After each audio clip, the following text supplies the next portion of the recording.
palavra que o Senhor colocou no meu coração para hoje à noite é: não busque o que já é seu. Não busque o que já é seu. Vamos falar juntos essa verdade? Diga: não busque o que já é seu. E o texto que eu quero usar como base é Deuteronômio capítulo 10, verso 11. Deuteronômio 10, 11. A parte B do versículo na NVI. Eu sei que a gente tem algumas crianças aqui, mas eu preciso que vocês fiquem quietos, tá bom? Então, se você está legal, bacana, mas precisa prestar atenção no culto, senão atrapalha quem está do lado. Deuteronômio 11, 10, 11, na NVI, a parte B do versículo diz: tome posse da terra que jurei aos seus antepassados dar a você.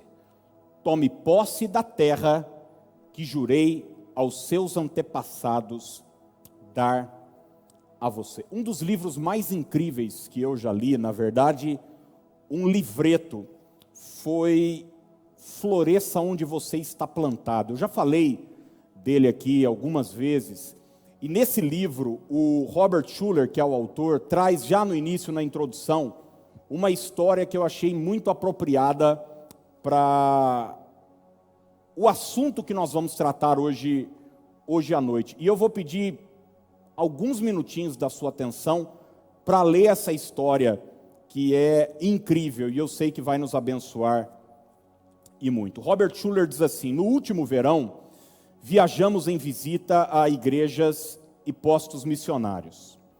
Nosso roteiro levou-nos por sobre o vale Tigre e Eufrates, as planícies desérticas da Pérsia.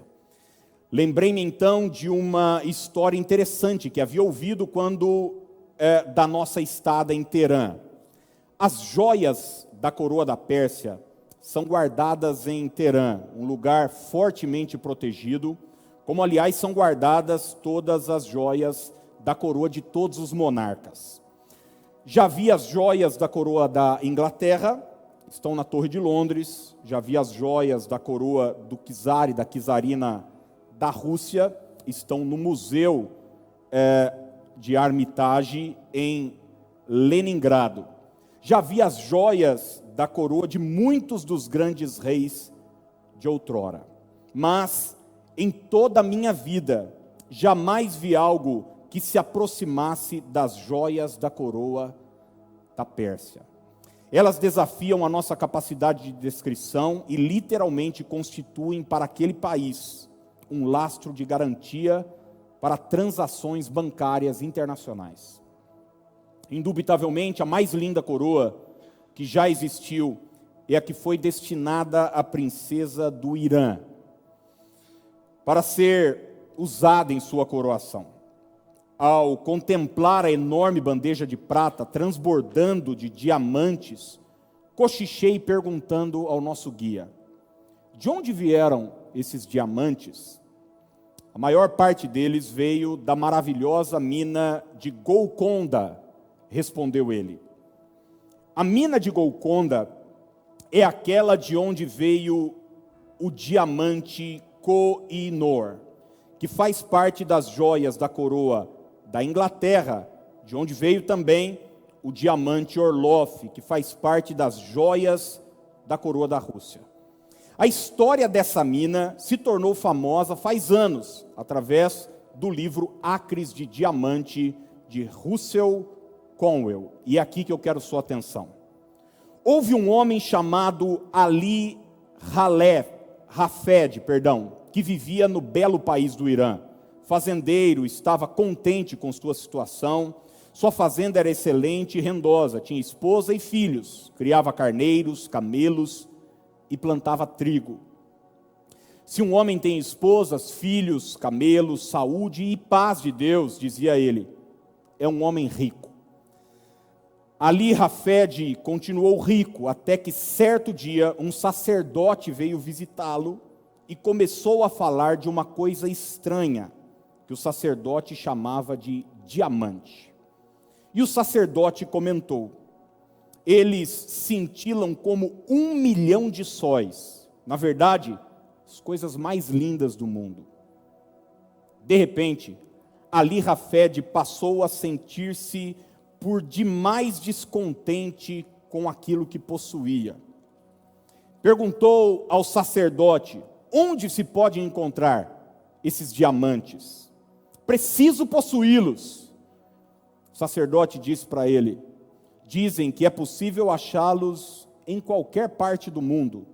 Procure um riacho de águas transparentes correndo sobre areia branca, em região montanhosa, e ali você achará diamantes. Ali Hafed então tomou uma decisão. Vendeu a fazenda, confiou a esposa e os filhos ao cuidado de um vizinho e se lançou em sua jornada à procura de diamantes. Viajou pela Palestina, depois ao longo do Vale do Nilo, até que ao final encontrou-se junto às águas, junto às colunas de Hércules, entrando a seguir na Espanha. Ele procurava areias brancas, montanhas altas, diamantes, porém, não encontrou um sequer. Com o correr dos anos, um dia chegou à costa de Barcelona, na Espanha. Estava quebrado, sem recursos e sem condições de se comunicar com sua família. Num acesso de desespero, profundamente deprimido, Ali Hafed lançou-se ao mar e morreu. Nesse ínterim, o homem que adquirira a fazenda de Ali Hafed achava curiosa pedra negra enquanto seu camelo se dessedentava num riacho. Levou-a para casa, colocou-a sobre a cornija da lareira e esqueceu dela. Um dia apareceu o sacerdote, olhou acidentalmente para a pedra negra e notou um lampejo colorido brotando de um ponto de onde saíra uma lasca. Disse ao hospedeiro: um diamante. Onde achou? Encontrei-o nas frias areias do riacho de Águas Claras, aonde levo meu camelo para beber, contou-lhe o fazendeiro. Juntos, arrebanhando as túnicas e correndo tão depressa quanto lhes permitiam as sandálias, dispararam rumo ao riacho. Apressadamente, esgaravataram e cavaram e acharam mais diamantes. Esse achado se transformou na mina de diamantes Golconda, a maior mina do mundo. A lição é clara: os diamantes lá estavam o tempo todo no quintal de Ali Hafed. Só que ele não os vira e por isso gastara a vida numa busca inútil. Essa história surpreendente de um cara que era proprietário, que era dono de algo que ele buscava ansiosamente, tem muito a me ensinar e a te ensinar como cristão.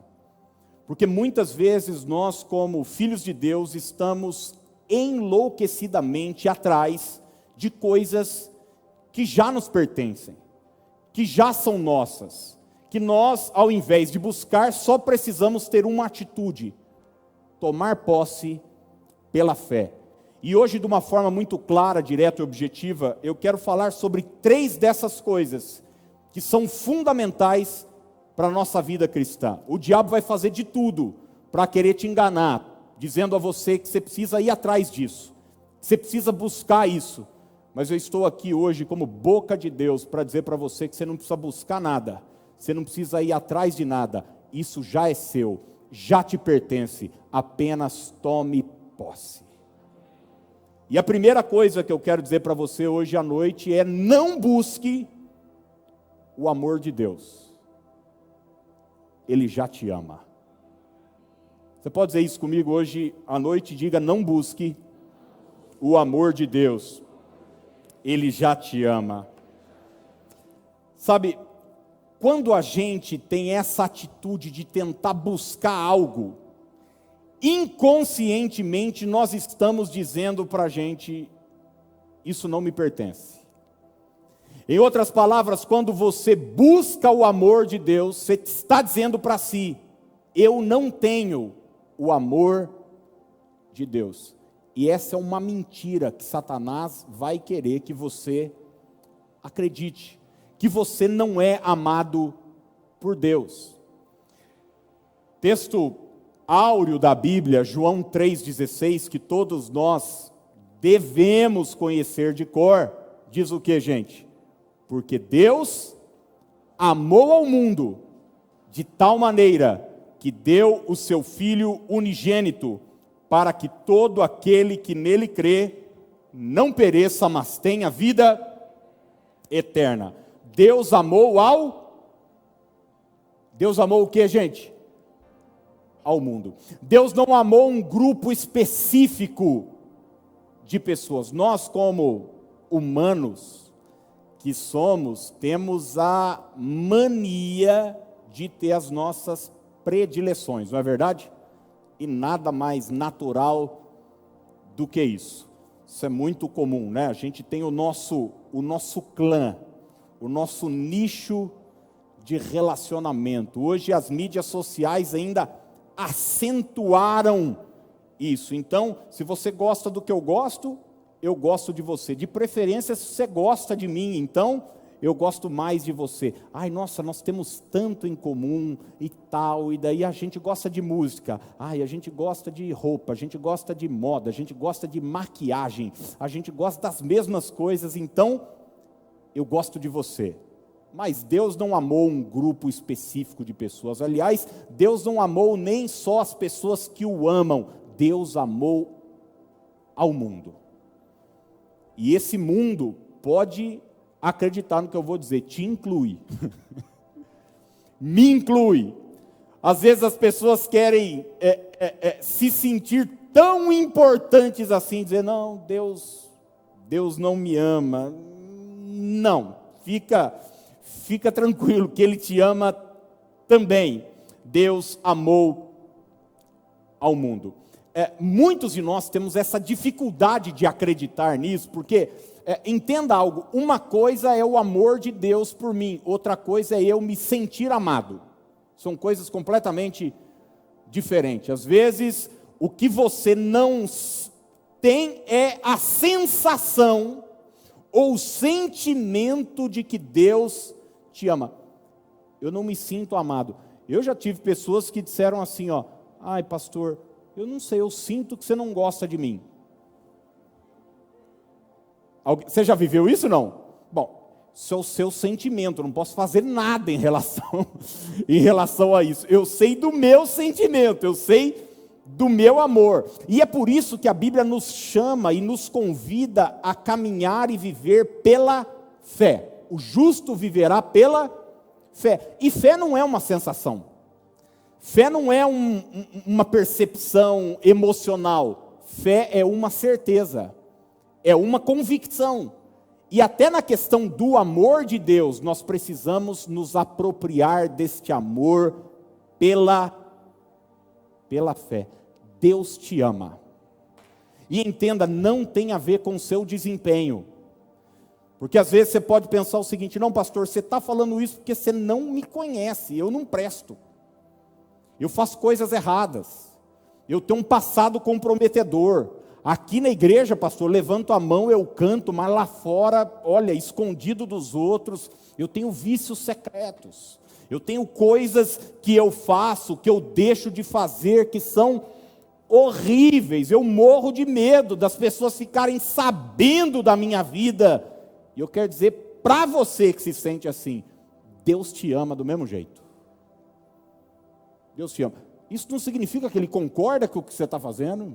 Isso não significa que Ele está feliz com o que você está fazendo. Mas isso não impede dele te amar. Aliás, tem uma passagem do apóstolo Paulo em Romanos capítulo 5, verso de número 8, que vai nos ajudar em muito nesse entendimento. Olha só o que Paulo fala. Mas Deus prova o seu próprio amor para conosco, pelo fato de ter Cristo morrido por nós. Como é que Deus prova o seu amor? Com uma cartinha de amor? Fazendo um coraçãozinho assim para você? Não. Ele prova o seu amor pelo fato de Cristo ter morrido por nós, sendo nós ainda o quê? Pecadores. Então Jesus Cristo não morreu para um grupo específico de pessoas. Tem crente que acha que Jesus morreu só para os evangélicos. Jesus Cristo não morreu só para os evangélicos. Jesus Cristo não morreu na cruz só para os cristãos. Jesus Cristo morreu na cruz por toda a humanidade. Se a humanidade vai crer nisso, se a humanidade vai tomar posse desse amor ou não, é outra conversa. Mas de fato, Deus amou ao mundo de tal maneira que deu o seu Filho unigênito, para que todo aquele que nele crê não pereça, mas tenha vida eterna. Entenda uma coisa, gente, a gente não faz o que é certo para ter o amor de Deus, porque muita gente, qual que é o problema de você ficar tentando buscar o amor de Deus? Por exemplo, você vai falar, não, eu preciso me envolver mais na igreja. Pô, legal, você vai tocar no louvor, ajudar na recepção, de repente falar, eu posso chegar mais cedo, arrumar as cadeiras, higienizar, de repente pegar uma vassoura, ajudar na mídia, filmar, tudo isso é maravilhoso. Mas com que propósito você está fazendo isso? Se for para que Deus te ame, você está com a motivação errada, porque Ele já te ama. Você estando aqui ajudando, varrendo, cantando, ministrando, pregando, ou pasme o Senhor, ou num boteco bebendo. Deus te ama do mesmo jeito. Deus te ama do jeito que você é. A gente não faz o que é certo para ter o amor de Deus. A gente faz o que é certo porque já temos o amor de Deus. A vida de santidade, a vida de consagração é uma consequência do amor de Deus. E não uma troca onde eu digo para Deus o seguinte, ó, eu vou fazer para você me amar. Não, eu faço porque o Senhor já me amou. Quem entende isso e toma posse dessa palavra pode dizer amém. Nesse caso, a ordem dos fatores faz toda a diferença. Toda a diferença. Santifique a sua vida. Faça o que é certo. Fique longe do pecado. Não para que Deus te ame. Ele já te ama. Mas faça todas essas coisas em resposta a esse amor extraordinário. Então, primeira coisa que nós vamos combinar hoje aqui, que nós vamos parar, é de tentar fazer com que Deus goste da gente. Ele já te ama. Ele já te ama. Se o seu sentimento diz não, o seu sentimento está enganado. Se você não tem essa, eu não me sinto, isso aí é uma outra coisa. De repente uma terapia vai te ajudar. Você, eu não sinto amado, eu acho que eu sou rejeitado, tal, pelo mundo. Aí isso é outra conversa, precisa arrumar a sua cabeça, aqui está uma confusão. Mas o Senhor te ama. Jesus Cristo morreu na cruz porque te ama. Quando você diz, Deus não me ama, você não está agradando a Deus, fazendo assim, eu sou uma pessoa tão... Tem gente que acha que essa atitude Deus vai ficar feliz com ela, né? Não, porque eu sou pecador e tal. Deus está falando, enviei meu filho, é cravo, é espinho na cabeça, é murro na cara, cusparada para você ficar aí se sentindo isso aí? Esse lixo não.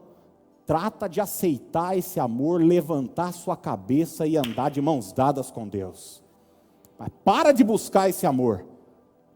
Toma posse desse amor. É muito comum isso às vezes jovem, né, adolescente e tal, que eu gosto de fulano e fica com aquele namoro telepático, né? Eu gostaria tanto, e daí, tal, e tal, e tal. Depois, lá na frente, vai descobrir que a pessoa também gostava dela, só que ela nunca se declarou. Podia estar casado, mas resolveu não tomar posse. Segundo lugar, não busque a bênção de Deus. Ele já te abençoou. Você pode dizer isso aí para o seu vizinho aí, diga, não busque a bênção de Deus. Ele já te abençoou. Gente, quando nós ficamos buscando uma bênção, tem até música, né? Eu vim buscar uma bênção. Eu, como pastor, já ouvi isso inúmeras vezes. Então, hoje eu vou para o culto que eu preciso buscar uma bênção. Já falou isso? Não precisa levantar a mão, não, porque não quero entregar ninguém. Hoje eu vou buscar uma bênção. Normalmente é financeira, né? Às vezes, para quem é solteiro, essa bênção é um marido. Às vezes, uma namorada. Eu vou lá, quem sabe tem uma bênção lá. Quem sabe tem uma bênção lá. E aí a gente fica querendo buscar a bênção, E quando eu fico falando de uma bênção que está por vir, uma bênção que vai chegar, em outras palavras, eu estou dizendo para mim mesmo, eu não sou abençoado. Porém, olha o que Efésios, capítulo 1, verso 3, nos diz. É uma passagem que, se entendida e vivida, vai provocar uma revolução na sua vida. Bendito seja o Deus e Pai de nosso Senhor Jesus Cristo, que nos, o quê? Nos o quê, gente? Abençoou ou abençoará? Abençoou. Isso já aconteceu. Isso não é uma verdade que está para acontecer. Isso não é algo que eu preciso buscar. Bendito seja o Deus e Pai de nosso Senhor Jesus Cristo, que nos abençoou. Agora segura aí para você não cair da cadeira. Com todas as bênçãos espirituais nas regiões celestiais em Cristo. Como eu queria ter pregado isso numa igreja que acreditasse nesse versículo. Meu Deus do céu, todas as bênçãos, Ele já me abençoou. Eu não preciso ficar indo atrás disso, eu não preciso ficar doido, buscando isso. Meu Deus, eu vou no culto, eu vou ofertar para ser abençoado, eu vou dizimar para ser abençoado, eu vou andar em santidade para ser abençoado. Não, eu vou fazer tudo isso porque eu já sou abençoado. As bênçãos já me pertencem. E às vezes, quando a gente fica buscando essa bênção, a gente entra num relacionamento doentio de interesse para com Deus. Sabe do que eu estou falando, não? Tem crente que trata culto como supermercado. Quinta-feira é dia de libertação, então estou precisando ser liberto, eu vou na quinta. Já na terça é dia de ganhar dinheiro, é o culto da prosperidade, então eu vou na terça. Já sexta-feira é dia do capiroto sair, então eu estou sentindo meio que eu tenho uns negócios aqui, uns encostos aqui, eu vou tal dia. E a gente fica tratando o reino de Deus como uma coisa que está para acontecer, mas eu trago boas notícias para você. Tudo que você precisa já aconteceu na cruz do Calvário há 2000 anos. Ele nos abençoou com toda sorte de bênçãos. Eu tomo posse já dessa verdade pela fé. Há um tempo atrás eu me relacionei com uma pessoa amigavelmente e era um pastor, inclusive, e eu me lembro de levar ele, pregar na igreja e tal, e a gente começou a desenvolver uma amizade. Vinha, pregava, sempre que alguém vem pregar na igreja, a gente dá uma oferta, obviamente cobrindo os custos de viagem da pessoa, se vem de fora, e também abençoando a pessoa. Isso é normal, isso é isso é natural. Mas eu me lembro que teve um dia que esse cara falou assim, não, pastor, eu tenho um trabalho em tal lugar e tal, e eu tinha uma agenda, e desmarcaram, e eu tenho um custo lá de uma viagem que eu estou para fazer, e, poxa, será que não dá para você me dar uma força? Desmarcaram comigo. Falei, não, então vem mais tal dia, faz o seguinte, eu vou te dar a oferta que a gente sempre dá, te abençoando, mas nós vamos dar uma oferta maior até dessa vez, e demos assim uma oferta excelente, maravilhosa, e tal. E no mesmo dia, eu me lembro que, não, foi no dia seguinte, ele veio, pregou, uma oferta maravilhosa, ele me mandou uma mensagem, viu, estava precisando de tal coisa, gente, para mim acabou.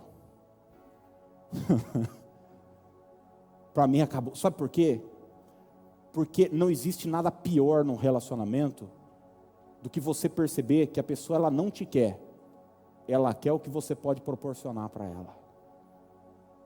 Ela não quer você, ela não quer sua amizade, ela quer o que você tem, ela quer sua influência, ela quer o que você pode dar. E muitas vezes a gente se relaciona com Deus dessa maneira, querendo as bênçãos de Deus, mas deixa eu te dizer uma coisa, quando você tem Deus, você tem tudo que Deus possui. É isso que nós precisamos entender, e não baixar o nível do nosso relacionamento com Ele. Ele já nos abençoou. Tem um texto de Deuteronômio, aliás, um capítulo todo que fala sobre bênção e fala sobre maldição. E se você ler o capítulo 28 de Deuteronômio, você vai ver uma lista de bênção assim. Gente, o dia que você estiver se sentindo meio para baixo, achando que você não vale nada, leia Deuteronômio 28, a primeira parte, você vai ver que Deus, você vai ser bendito ao entrar, ao sair, bendito no campo, na cidade, seu ventre vai ser bendito, suas mãos, seu trabalho, seus filhos vão ser abençoados, tudo vai ser abençoado. Mas o texto começa com a seguinte declaração, Deuteronômio 28, 2. Se ouvires a voz do Senhor teu Deus, eu quero que você guarde essa expressão agora, virão sobre ti, e ti o quê? Alcançarão todas estas bênçãos. Olha que coisa extraordinária. Eu, como crente, vou atrás da bênção? Eu, como crente, vou buscar alcançar uma bênção? Eu fico correndo atrás da bênção? Não. O que a palavra de Deus está me garantindo é o seguinte: é a bênção que vai correr atrás de mim. É a bênção que vai me alcançar. Eu não preciso ficar... Gente, às vezes eu vejo algumas pessoas e tal, vai vir uma pessoa pregar, vai vir um profeta não sei o que lá, fica aquela uriçada, ai eu preciso, vai ter um congresso tal, ai eu preciso ir lá, e uma bênção, como se você dependesse de buscar uma bênção. A bênção vai te alcançar. Você não precisa buscar a bênção, você precisa buscar obedecer a Deus. É o que Deuteronômio está falando. A nossa busca, o nosso desejo, o nosso empenho precisa estar em ouvir a voz do Senhor. E ele diz, quando você ouvir a voz do Senhor, teu Deus, todas estas bênçãos virão sobre ti. Quando você obedece, é como se sobre você estivesse um ímã que vai atrair todas as bênçãos de Deus sobre a sua vida. Quem crê, toma posse dessa verdade, em nome de Jesus. Então nunca mais corra atrás de uma bênção, nunca mais, sossega o facho. Vou repetir, para alguns e algumas isso aqui é profético, hein? Sossega seu facho, calma, deixa a ansiedade de lado, E é engraçado que às vezes a gente fica nesse drama todo, dessa ansiedade, e a gente quer ser premiado por Deus ainda, porque a gente está todo, não, Ele já te abençoou. Só toma posse e descansa, agrada-te do Senhor, e Ele satisfará os desejos do teu coração. Entrega o teu caminho ao Senhor, confia nele, e o mais Ele fará. Terceiro e último lugar, não busque o perdão de Deus, Ele já te perdoou. Gente, eu achei que essa notícia ia ser melhor, hein? Alguns. Eu vou te dar uma chance, para não dizer um boi. Não busque o perdão de Deus, Ele já te perdoou. Você pode dizer isso para si mesmo, diga assim: Ele já me perdoou. E novamente, quando eu fico atrás de buscar esse perdão de Deus, e como é que as pessoas buscam o perdão de Deus? De diversas formas. Tem gente que fica se cortando, sabe, já viu isso não? Eu estudei numa escola onde a ameaça maior é o seguinte: você vai lá para a sala do padre, ele vai botar você de joelho no milho. Falava, o sangue de Jesus tem poder, meu joelhinho e tal. Mas você pode frequentar uma igreja evangélica aqui também, dar bastante dinheiro para a obra, jejuar, ficar sem comer, andar certinho. E tudo isso é legal. O jejum é legal, ser generoso na oferta é legal, orar é legal, santificar sua vida é legal, mas não para ter o perdão de Deus. Porque o que nós cometemos contra Deus, o nosso pecado, é impagável. O salário do pecado é a morte. Você jamais, eu jamais conseguiria alcançar o perdão de Deus pelos meus méritos, pela minha força. É por isso que muitos cristãos não conseguem vencer um pecado, não conseguem vencer um vício, porque estão com a mentalidade completamente equivocada, achando que com seu esforço humano vai conseguir vencer. E daí Deus vai dizer, bom, agora sim. Não, o Senhor já nos perdoou. Na cruz do Calvário, Jesus Cristo disse o seguinte, João 19, 30. Quando, pois, Jesus tomou o vinagre, disse, está o quê? Consumado. Em outra versão diz, está pago. Está pago. Existia uma dívida nossa, não com o diabo, com Deus. Nossa dívida era com Deus, impagável. O salário do pecado é a morte. E Deus resolveu enviar seu Filho por nos amar, para que essa dívida fosse paga, para que a ira de Deus fosse aplacada. É como Adão e Eva lá no jardim, você lembra? Que eles se sentiram envergonhados, estavam nus, eles pegaram umas plantas lá e se cobriram, né? Todo mundo já viu essa imagem de Adão e Eva lá com as plantinhas. Daí Deus chegou e falou, não é desse jeito não que resolve as coisas.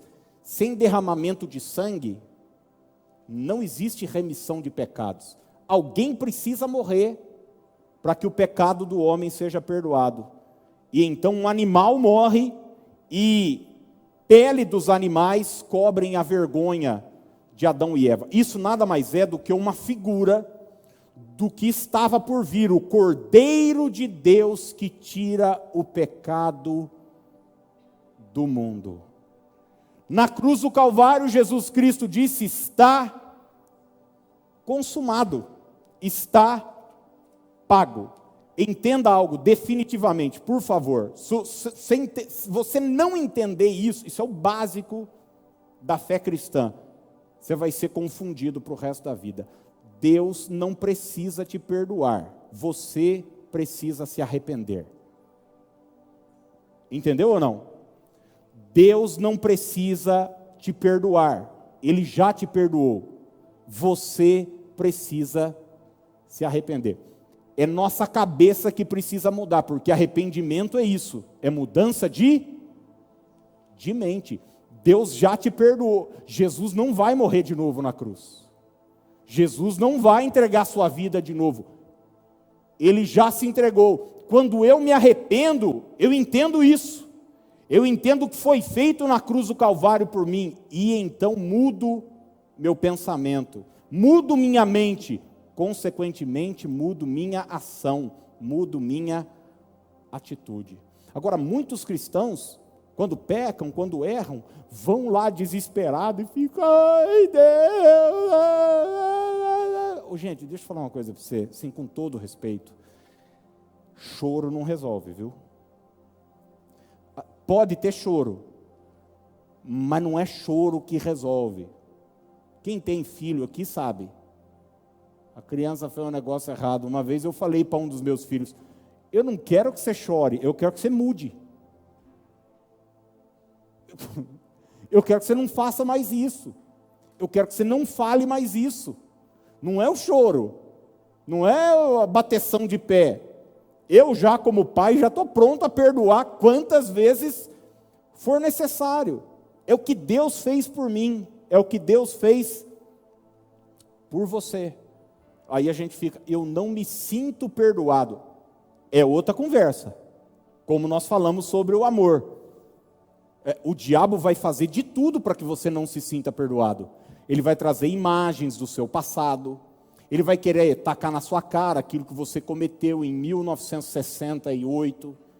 Ele vai querer jogar imagens, dívidas.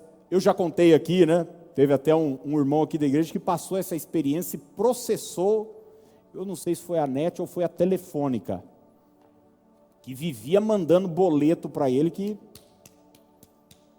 já estava pago, Satanás é esse canalha que fica constantemente querendo criar uma dívida para mim e para você, que já foi paga, que não existe mais. O Senhor já nos perdoou. Agora, irmãos, isso é um risco tão grande, porque existem pessoas que são viciadas em culpa. Elas não conseguem se sentir bem se elas não se sentirem mal. Faz sentido o que eu estou falando para você ou não? Então, por exemplo, para ela é inconcebível vir num culto, olhar nos olhos das pessoas, na hora do louvor, levantar as mãos e dizer, Espírito Santo, eu te amo, eu te adoro, eu te louvo, obrigado por eu estar aqui, que bênção, que maravilha, eu sou grato, eu sou abençoado, eu vou sair daqui para ter uma semana plena, maravilhosa, porque o Senhor veio trazer vida abundante, bendito seja o teu nome. Não, ela não consegue. Ela consegue dizer assim, Senhor, não sou nada aqui, sou ninguém, eu não sou, o Senhor me perdoa, tem misericórdia. E Deus está olhando e fala, do quê? Uma vez eu tenho um pastor conhecido, ele disse que foi orar com a mãe dele tinha 80 anos de idade, e a mãe dele morava na roça. Ele foi lá e a mãe dele falava, vamos orar, filho? Oraram. Daí a mãe dele terminou a oração dizendo assim, me perdoe pela multidão dos meus pecados. Amém. Amém, acabou, orou. No outro dia, eles acordaram, a véia falou, vamos orar, filho? Vamos. Orou, terminou. Me perdoe pela multidão dos meus pecados. Diz que ele perguntou para a mãe, onde é que a senhora foi de madrugada?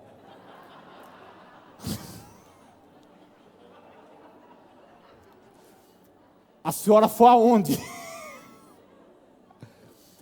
Sabe o que é isso, gente? Pode parecer bonito, pode ter aparência de humildade, mas no fundo é um orgulho travestido de religiosidade, de culpa, de um sentimento opressor, e Deus não quer que você se sinta assim, Ele já te perdoou. Você precisa andar de cabeça erguida, livre, liberto. Você conhece um texto de uma mulher que foi pega em flagrante de adultério. Os religiosos pegaram em pedras, eu comentei esse texto hoje de manhã aqui, João capítulo 8, verso 10 em diante, olha o que vai acontecer. Erguendo-se Jesus, e não é o texto que Jesus diz, quem não tem pecado atire a primeira pedra.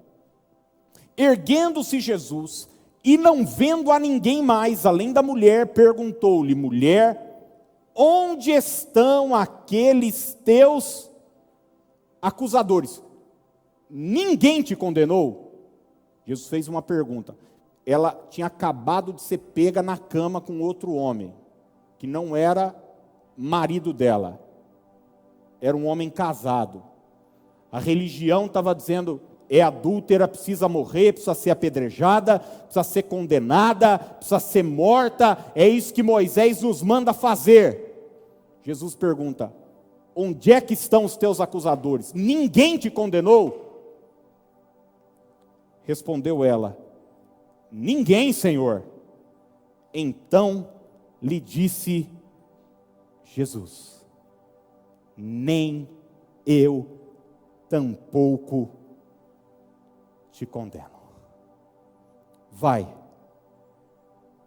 e não peques mais. Agora isso embaralha a teologia de um monte de gente, né? Pecou. Normalmente a igreja é assim, né? Pecou. Não, mas você precisa ficar aí um tempinho aí, sofrer um pouco para ver se você está mesmo, né? Sabe aquela coisa do filho pródigo? Eu vou voltar, mas eu vou voltar como uma classe inferior. Vou ser um dos trabalhadores. E o pai recebe com uma festa. O ladrão na cruz é o melhor, né? O ladrão na cruz é o melhor. Que chega, lembra-te de mim, nunca pisou numa sinagoga o miserável, nunca deu R$1 de oferta, nunca jejuou na vida, passava o dia arrancando as coisas dos outros, sem vergonha, bandido. Jesus disse para ele, hoje mesmo, estarás comigo no paraíso. Deus não tem problema em nos perdoar. Nós é que temos problema em nos arrepender. Então, não fique tentando buscar o perdão de Deus. Busque mudar sua mente. Busque mudar sua cabeça. Busque transformar e renovar sua mente pela palavra de Deus, conforme Paulo diz, e assim você vai não se conformar com o mundo e experimentar a boa, agradável e perfeita vontade de Deus. Como eu disse, perdão é uma coisa, se sentir perdoado é outra coisa. Não confunda uma coisa com a outra. Quer ver um exercício bom para você fazer quando você não se sentir perdoado por Deus? Pegue textos da palavra de Deus, como esse que eu acabei de dizer, textos que falam sobre justificação, sobre perdão, sobre regeneração. Sabe o que é regenerar? Dar uma nova vida. Pegue textos como se alguém está em Cristo, nova criatura é, as coisas velhas já passaram, eis que tudo se fez novo. Pegue textos como esse, está consumado, e comece a declarar até que isso se torne verdade dentro do seu emocional, inclusive. E você toma posse do que o Senhor já te falou. Não recorra ao seu sentimento. Como eu disse quinta-feira, ele é um péssimo conselheiro. Recorra à palavra de Jesus, que nunca muda.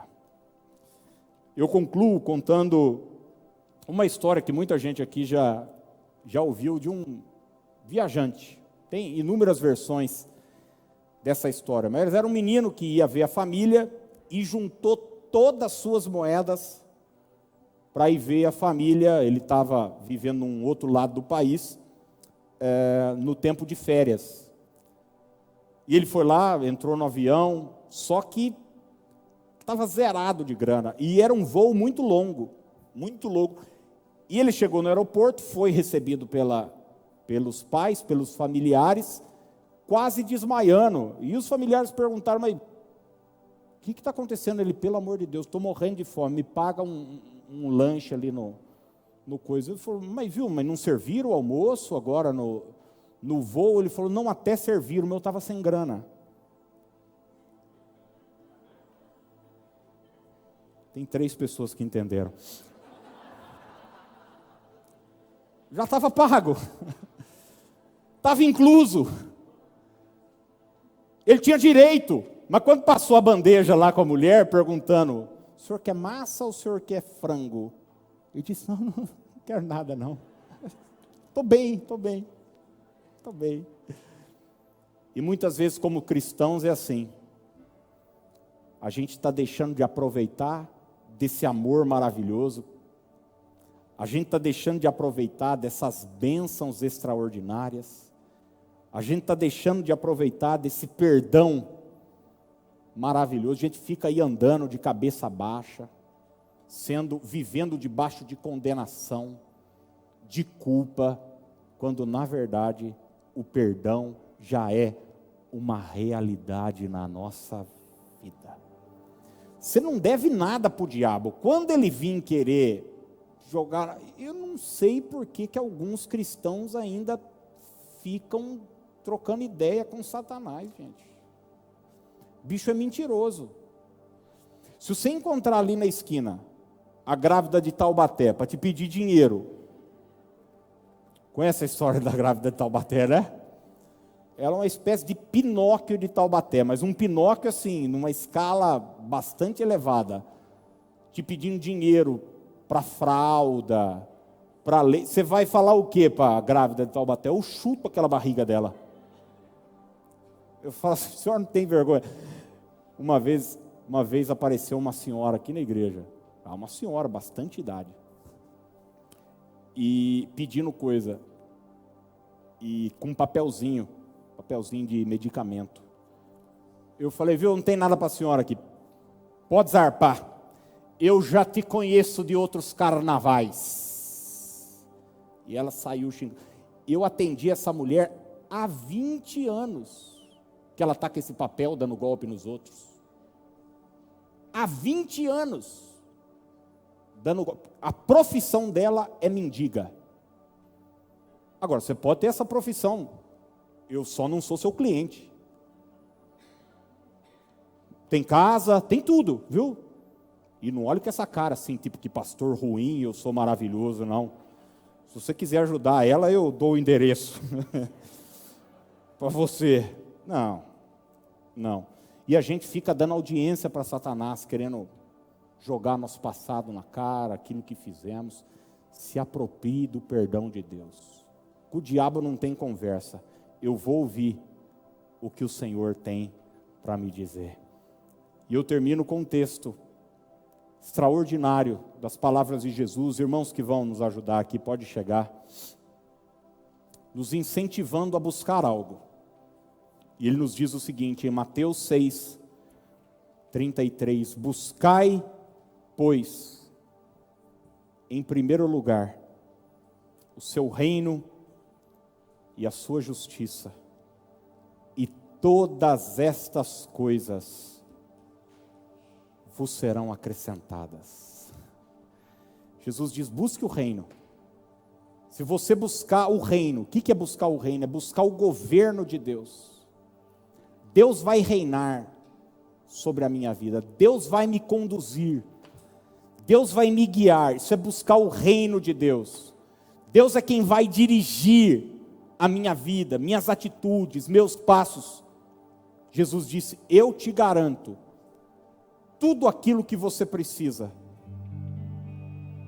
te será acrescentado.